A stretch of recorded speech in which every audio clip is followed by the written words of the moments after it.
اللہ وبرکاتہ۔ الحمدللہ وحدہ والصلاۃ والسلام علی من لا نبی بعدہ، اما بعد۔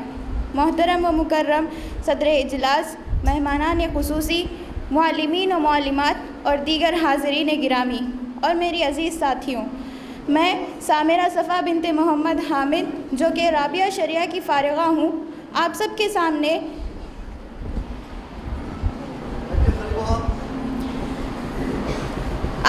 سامنے اس جامعہ میں گزارے ہوئے چند سالوں کو اس مختصر وقفے میں اپنے تاثراتی کلمات میں بیان کرنا چاہتی ہوں۔ اس سے پہلے کہ میں کچھ عرض کروں، میں اللہ کا حمد و شکر بجا لاتی ہوں۔ تمام تعریفیں اسی کے لیے لائق و زیبا ہے جس نے ہمارے ساتھ خیر کا معاملہ کرتے ہوئے ہمیں اپنے دین کی سمجھ عطا کی اور یہاں کے تعلیمی سفر کو مکمل کرنے کے لیے ہمیں ہمت اور حوصلہ عطا کیا۔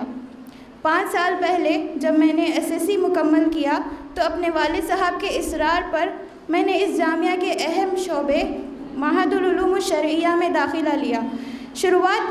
میں اپنے دل پر پتھر رکھ کر اس جامعہ میں حاضر ہوتی تھی۔ میری نظر میں دنیاوی تعلیم ہی سب سے اہم تھی، لیکن وقت کے گزرنے کے ساتھ اللہ نے اس تعلیم کی روشنی کے ذریعے، قرآنی تعلیمات اور احادیث نبوی کی ہدایت کے ذریعے اور اس جامعہ کے لائق اور فائق معلمین و معلمات کی کچھ نصیحتوں کے ذریعے میرے اندر اس تعلیم کے لیے محبت کا ایک نیا جذبہ پیدا کیا، ایک ایسا جذبہ جس کی مدد سے میں نے ان چند سالوں میں آنے والی تمام رکاوٹ کا بلا جھجک سامنا کیا۔ ہاں، یہ بات ضرور تھی کہ میں نے اپنے کچھ دنیاوی خواہشات کو اپنی آنکھوں کے سامنے مرتے ہوئے دیکھا، لیکن میں نے اپنے اندر ایک ایسے انسان کو زندہ محسوس کیا جس کو ایسے ہی علمی چمن میں مزید آبیاری کی ضرورت ہے۔ اس جامعہ میں نے نہ صرف دینی تعلیم حاصل کی بلکہ یہاں کے معلمین و معلمات اور چند بزرگ اساتذہ کرام سے زندگی کے اصول و آداب بھی سیکھے ہیں جو ایک اچھی زندگی گزارنے کے لیے بہت اہم ہیں۔ اس جامعہ میں کی جانے والی تمام تعلیمات کے ساتھ ساتھ حوصلہ افزائیاں ہمیں یہ احساس دلاتی ہیں کہ اللہ نے ہمیں کیا ہی عظیم نعمت عطا کی ہے۔ اس جامعہ کے چند حصے اب ہمارا بھی ایک حصہ بن چکے ہیں، جیسے مدلل و مفید کتابوں سے بھرپور لائبریری، پرسکون مسجد، ہر جمعہ بے باک آواز میں کی جانے والی تقریریں، فہم قرآن اور سیرت طیبہ کی بابرکت محفلیں ہمیں آنے والی زندگی میں یہ یاد دلاتی رہیں گی کہ ہم اللہ کے وہ منتخب بندے ہیں جو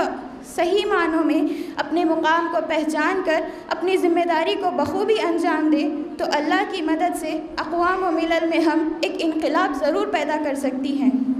اپنے ساتھیوں کے ساتھ گزارے ہوئے مختصر اور محظوظ لمحات جب بھی یاد آئیں گے تو چہرے پر مسکراہٹ کے ساتھ آنکھیں بھی بھر آئیں گی کہ شاید ہی ہم زندگی میں پھر کبھی مل پائیں گے۔ میں تمام فارغات اور طالبات سے گزارش کرنا چاہوں گی کہ جیسے ہم یہاں آ کر باپردہ بنتی ہیں، ایسے ہی اپنے آپ کو باکردار، با اخلاق اور باوقار ضرور بنائیں۔ آپ صلی اللہ علیہ وسلم کے اسوہ حسنہ کے سانچے میں اپنے آپ کو ڈھال لیں اور صلاحیت کے ساتھ صالحیت کو بھی اختیار کریں تو ہم اپنے مقصد زندگی میں ضرور کامیاب ہو سکیں گی۔ میں ایک مرتبہ پھر صدر جامعہ اور معلمین و معلمات کا شکریہ ادا کرنا چاہوں گی جنہوں نے اس سفر میں ہماری رہنمائی کی، اور اپنے والدین کا شکریہ ادا کرنا چاہتی ہوں جنہوں نے صحیح وقت پر مجھے اس پرفتن دنیا سے بچاتے ہوئے اس چمن غالب یمانی میں مجھے دینی تعلیم حاصل کرنے کا مشورہ اور موقع دیا۔ میں اپنے تمام ساتھیوں کا بھی شکریہ ادا کرنا چاہوں گی جنہوں نے اس سفر کو میرے ساتھ خوشگوار اور یادگار بنایا ہے۔ اس جامعہ کے لیے ہم تمام کی دعائیں ہیں کہ اللہ تعالیٰ اس جامعہ کو پھولتا پھلتا اور ترقی کی راہ اور کامیابی کی راہ پر گامزن رکھے۔ اس جامعہ کے بانی شیخ محترم شریف محمد بن غالب الیمانی حفظہ اللہ کو اللہ تعالیٰ صحت اور عافیت عطا کرے، دنیا اور آخرت میں کامیابی